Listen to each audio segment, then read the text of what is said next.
mbak-mbak Karang Taruna. Malam. Perkenalkan, saya Mega Ajeng, mahasiswa dari mahasiswa PGSD UMS. Di malam hari ini saya akan mengadakan penyuluhan yang mungkin bisa bermanfaat bagi mbak-mbak. Nah, di sini mbak-mbak semester berapa? 7 ya, semester 7. Bentar lagi mau lulus ya. Di sini apakah ada yang sudah memiliki pasangan dan sudah mau mungkin habis lulus kuliah mau April. Alhamdulillah belum. Belum mau mengakui. Ya, di sini kita membahas parenting. Ini bisa bermanfaat bagi mbak-mbak kalau nanti habis kuliah mau nikah punya anak. Ada Depannya ya, Mbak ya. Nah, di sini orang tua yang memenuhi syarat untuk meningkatkan kompetensi pengasuhan orang tua yang memiliki anak berusia antara 0 sampai 18 tahun. Jadi, di sini memiliki artian bahwa orang tua itu berperan penting untuk mengasuh anak pada usia 0 sampai 18 tahun karena di situ masa pertumbuhan anak. Terus kemudian ada program diklasifikasikan ke dalam 6 dimensi kompetensi orang tua. Yang pertama itu adalah kesadaran karakteristik pribadi dan perilaku anak-anak menurut mereka, perkembangan panggung dan hidup keadaan. Di sini artinya orang tua itu harus mengetahui karakteristik dari pribadi anak itu sendiri. Baru nanti orang tua itu bisa menerapkan bagaimana yang harus dilakukan parenting yang benar untuk anak itu. Kemudian kemampuan emosional. Nah, di sini pasti kemampuan emosional itu setiap orang berbeda-beda, apalagi kemampuan emosional dari anak yang sedang mengalami masa pertumbuhan.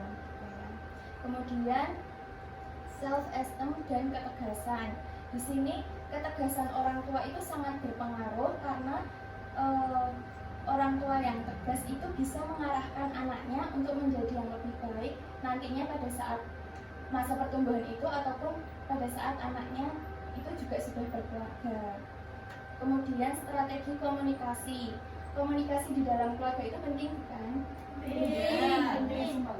Ya, penting. Jadi komunikasi itu penting supaya tidak ada miskomunikasi atau kesalahpahaman di dalam keluarga itu sendiri.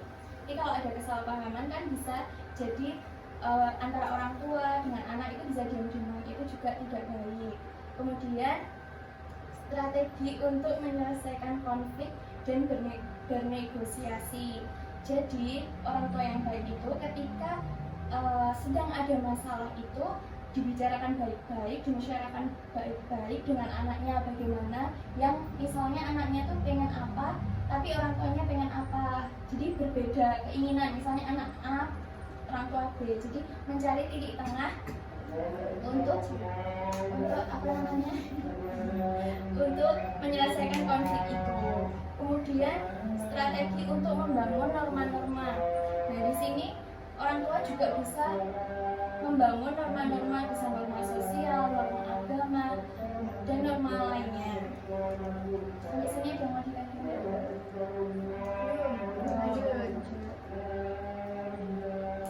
Pola asuh itu terbagi menjadi 3, ada warmth, control, and communication. Nah, dari warmth itu orang tua menunjukkan kasih sayang kepada anak. Di sini bisa jadi kayak kehangatan dalam keluarga. Adanya keterlibatan emosi antara orang tua dan anak serta menyediakan waktu bersama anak.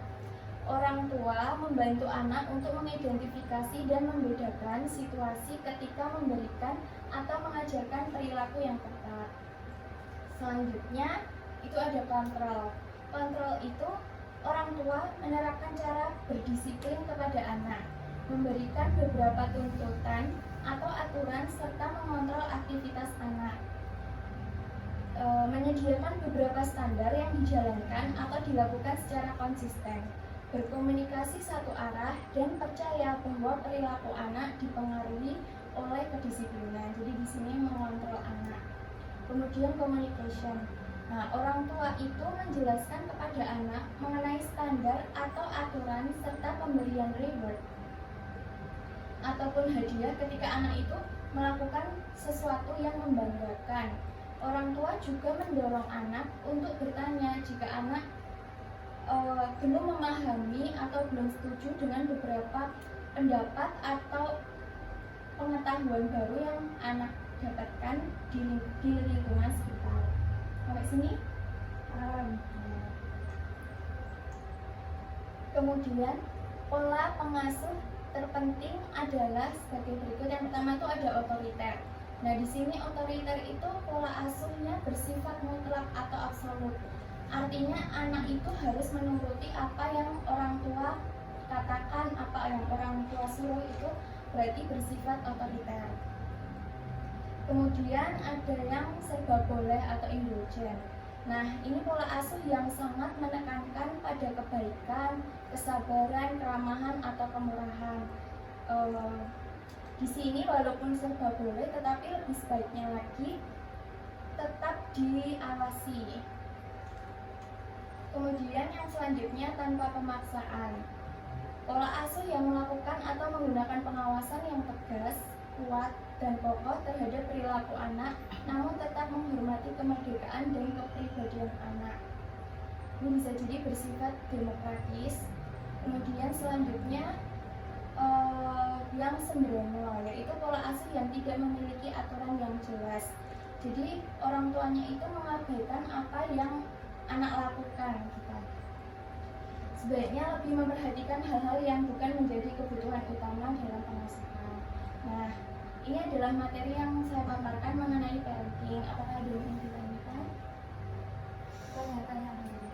Jadi keempat cara itu yang paling efektif untuk diterapkan ke anak. Yang paling efektif sebenarnya kan karena sifat anak berbeda-beda, mungkin lebih, kalau dari saya sendiri lebih ke yang tanpa pemaksaan di sini, karena walaupun anak itu diberikan kebebasan tapi tetap ada pengawasan yang tegas. Biasanya ngatasin anak tantrum itu gimana? Tantrum itu contohnya seperti apa mungkin? Tantrum nangis, tantrum kan banyak Marah, ya. marah. Nangis nggak bisa dikasih tahu, terus Mungkin lebih baik jangan langsung dimarahin tapi didiamkan dulu. Kemudian kalau anak itu sudah tenang, baru ditanyain apa yang sebenarnya membuat dia nangis, terus apa yang bisa dilakukan untuk membuat tenang kayak gitu ya. mendiamkannya. Didiamkan saja, biasanya seperti itu, karena kalau misalnya kan anak kecil, jadi kayak ya udah nangis aja dulu sampai kamu tenang, kalau udah tenang baru bilang. Soalnya kan Monica sudah malam. Umi. Asik boy.